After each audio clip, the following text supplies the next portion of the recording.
Hello hunters! In this video, I'm going to be giving you some tips and tricks to make your life much easier in Monster Hunter Wilds.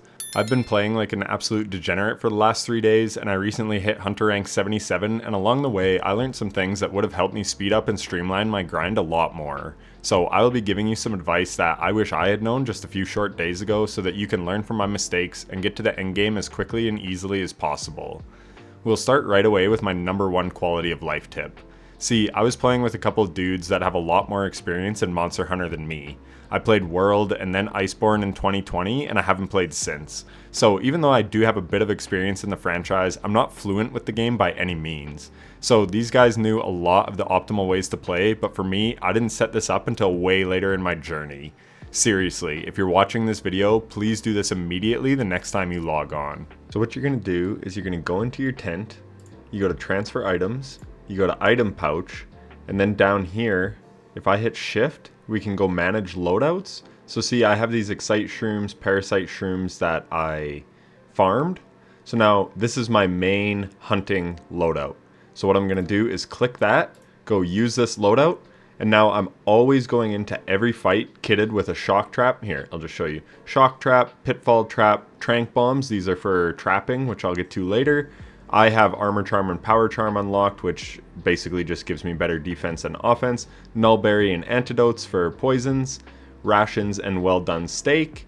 Mega Potions. And that's basically it. So this is my go-to loadout.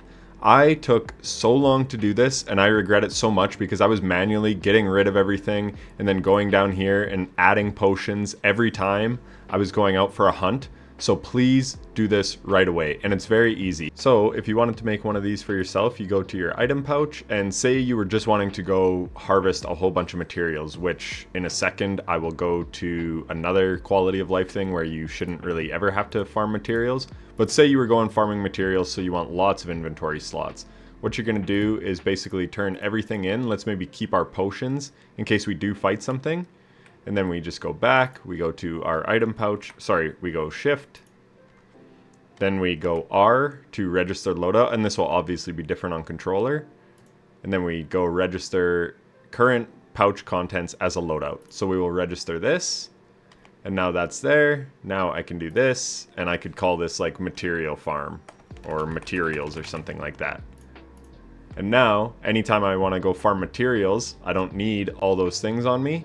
So I go and I have a whole bunch of inventory slots. So if I just do this, now I'm ready to go hunt. And speaking of going hunting, the other thing you want to do is always grill a meal before. I've always just done the recommended meals and it's been totally fine. I'm not going to go do this, but that's what you want to do is just hit cook only with rations and you'll do your little food animation. And now you'll always have 50 more health, 150 more stamina. And in my case, I have 4 defense, but you can do different ingredients and stuff to change some of these effects. But always make sure before every hunt you check. So look, I even have an effect duration still for my meals yesterday when I was farming of 20 minutes. So if I think I'll get a hunt done in 20 minutes or less, then I won't have to do this.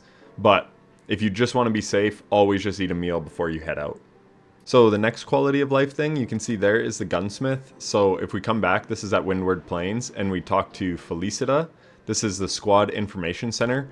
As soon as you can get into a squad, because you can actually get squad points. So like the first thing I did was I made a squad for my friends and I, and this was very important because you do, like as you're completing hunts and going through the story, you're getting squad points or guild points or something, and then you'll unlock this support ship, which is Santiago, and he actually has like some very cheap things. So I just bought this.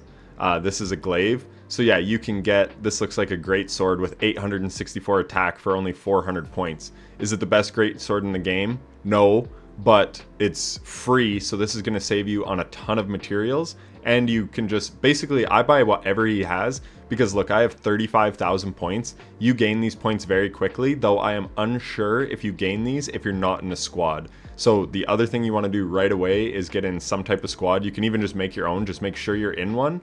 And then, yeah, you can buy these things for free, which will help later if you want to just try out different weapons or whatever. So yeah, that's just another really good quality of life thing. So as you progress the story a little bit, you will unlock some side missions, and some are to just like kill some enemies in these different areas, and then you go report back to the people. So I had killed the enemies, but I never reported back for a long time, which was a huge mistake because these people, once you do those quests for them, they will become gatherers for you. And then if you go to Nata, he's like the vendor to basically get your materials from the people that are farming them. So you go material retrieval, and you can see I have 5 unlocked. You get like Plum Peach, Apar, and one other guy right away, and then as you progress further you unlock more. So you can just go here and look, they found this stuff for me, so that's pretty awesome. And yeah, basically you just claim this all the time. Keep an eye on it. It actually just goes as the days progress, so it's nighttime. So if you go to your tent, because I had 2 out of 16 there, and if you just go rest, you can rest for 300 points. We'll change the time to daytime. Hopefully that's long enough. And then after we rest here and we come out to talk to Nata again, I should have more materials. So basically that's how it goes. It progresses over time in game. So as the day and night cycles go through, geez, it takes a while to load. So now if we go talk to Nata and we go to material retrieval, now we have 4 out of 16. So that's just, obviously it costs 300 points, so you don't want to do that a ton. But yeah, this will save you from having to go out and farm these things, especially honey. I have one focused for honey because that's your potions. But yeah, you can actually like select these people and say you needed spider webs or whatever for pitfall traps. Then yeah, you could focus that so that you get a lot more traps. So this is just a really, really nice quality of life thing so that you can just keep hunting monsters and not have to worry about farming so much. So as we can see on my map right now, there's a tempered Arkveld. So if I actually go to open my map, we can actually find this tempered Arkveld, which it looks like it's there, and you can see the rewards. So this one isn't great, but if I did have a good one with really good rewards, what you can do is you hit create quest, and then you go save as investigation. And again, it costs those guild points, but then you can save this as an investigation, and then you can farm this 3 times over. So this is more for late game. But yeah, just once you hit late game, keep an eye on these. And if you find really good ones that are giving lots of jewels and stuff, then save those investigations.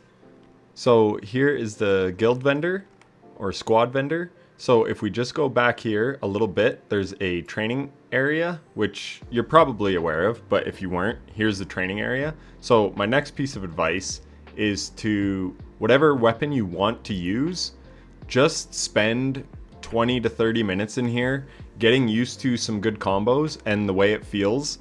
I did that. Obviously, I played the beta a little bit, but I did that before like I started my grind, just so that I had a decent understanding of how I was using my weapon. And then once I felt comfortable with a few of the combos and whatever, then I started my grind. And trust me, this will help you hunt monsters so much quicker. Obviously, if you're far along in your grind and you've already done that, this doesn't apply to you. But again, maybe you're waiting a little bit to pick up the game, so you're just coming across this video.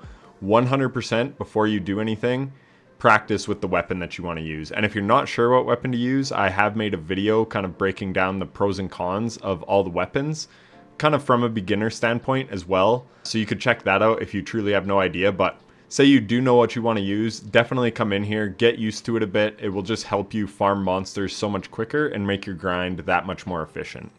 So once you're comfortable with your weapon, I don't really suggest ever changing your weapon. Obviously you can carry 2 weapons now, but my friends and I, my one friend is on dual blades, my other is on light bowgun, and I have been on gunlance since we started, and we basically just focused on those things and have been leveling it up. This is the most efficient way to do it because in the early game, you're not going to have a ton of materials. So you only want to level up like your main weapon. So don't be like switching weapons around all the time. I know this may be obvious, but I am still just going to say it, that you kind of want to just focus on getting really good with one weapon first so that you can start farming the end game monsters. And then when you come back and you want to try some other stuff, now you're going to have so many more materials to farm other stuff. Like, see, I could make a super good insect glaive if I wanted to because I have farmed. I guess I would still have to farm some Ray Dow, but basically I could do this path very quickly. So yeah, focus on one weapon. And when it comes to your armor, that's another thing. Don't just forge any armor. I was taking some damage, so I had farmed a bit of low rank gear on Rompopolo. I literally just made this because it looked cool. I didn't even really look at the equipment skills, and then I just bought it and I leveled it up. This low rank gear is very cheap to level with your armor spheres, so go ahead and level it up. Again, this will just prevent you from dying because you'll have a bit more defense. So yeah, then when you get to the sort of end game, the high rank stuff where you're kind of min-maxing, that's when your equipment skills become so much more important. And obviously in early game, you can still buy stuff that suits your equipment skills. It's just in the low rank, it's just not going to be as good. But yeah, I'm still rocking this chest piece, and I'm HR 77, as you can see in the top right there. But this, I just need it for my build because it has part breaker. And then once you get to high rank, that's where you really want to start making sure that your gear has what you're looking for in terms of equipment skills. So don't just willy-nilly buy stuff. Take some time once you're a little further in, or if you're starting to get hard stuck on a boss that you can't really beat, go through this and read all the equipment skills. So if we go sub menu and then you go skill info, this will show what your stuff does. So again, I was like pretty well a noob to the game. So the one morning I just sat there and I went through the stuff and I realized, yeah, like, oh wow, part breaker is really good for my build. I want that. So then I started looking at like how I could put stuff into my build. And then we have this one as well. So I've got burst, hit 5 successive times for a moderate stat boost from this helmet. And I also have earplugs, which is actually helpful for me, which I will get into in my Gunlance build video, which I'll have out later this week. But yeah, basically, once you get to endgame, you do want to start being a little more careful because stuff does get more expensive to buy. As you can see, like I need a Guardian Ebony Gem, which they don't come around too easily. Also, it costs way, way more to level these. So if I go to like upgrade this helmet, now I have some more spheres. But look, I'm at level 7. So say I wanted to level this up. See, it just gets like a lot more expensive. I could level it up right to max now, but it's going to cost me 31,000 currency and yeah, like 11 hard armor spheres, which this is again more end game stuff. So early on, definitely just like max out your stuff because you're probably going to have enough armor spheres. But in late game, make sure the stuff that you're leveling is based around a build that you're trying to min-max. Okay, so the next one I want to show you, here we're not going to actually hunt this Gravios, but if we go to Gravios, it is in the oil well basin, and in there it has a lot of flames, so you need a cool drink. So if you don't remember to put a cool drink in your pouch, you're just going to be taking damage throughout like the whole fight. But thanks to our secrets, mine is keybinded to N, but basically you can hit whatever. So it basically always has what you need for the mission. So don't forget about your Seikret Pouch. You can just take those cool drinks and then pop them, and you can see my health is going down at the top of the screen. But if I were to pop that, I guess we might as well. It doesn't affect anything. So I'll just use my scroll wheel, pop this drink, and there, now you can see my health is back and it's not going to be depleting anymore. And you can see the little cool drink icon above my health bar. So don't forget about your Seikret Pouch. It's very, very useful and helpful. So now we won't be taking flame damage when we're down here. And here is my last piece of advice. So right here, if you look down here, there's a skull. That means that this monster can be trapped, and I recommend always trapping monsters for a couple of reasons. So if you didn't know, you can use either a shock trap or a pitfall trap, and then you need trank bombs. So you can see I put down the shock trap, and I'm just trying to bait this monster over here. It comes, shock trap's effective, I switch to trank bombs, stole my weapon. You need 2 trank bombs, and then it will get trapped. And I know in World anyways, you actually got more rewards for trapping than killing. I don't know if that's the case. If you do know, let me know down in the comments. But either way, the reason trapping is so nice is we might have still had to been fighting that monster for like a couple minutes. You can see 7 minutes, 25-second completion time. It shaves time off, and I know in World you used to get more rewards for trapping. Like I said, I'm not sure if that's the case in Wilds. I haven't really compared it. But it does shave time off, and you're just like, you're going to capture it before you're going to kill it, and then there's less risk of dying, and so on and so forth. So when you see that skull, that means it's trappable, and then go ahead and trap it. So anyways, that's it for the video. I hope it was helpful and informative, and if it was, a like would be greatly appreciated.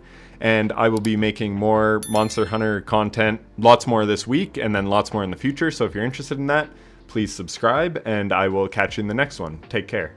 Hey, if you're still here, then thanks so much for watching to the end. If you like what I do and you want to support me further, then consider becoming a channel member. You'll get your name featured on the end screen, custom badges, and other cool rewards. You can also join my community Discord if that interests you, and if you want to see me stream, be sure to follow me on Twitch at itstizzle7 where I stream semi-regularly. Those are linked in the description. Anyways, that's enough self-promotion. Thanks for watching. Take care.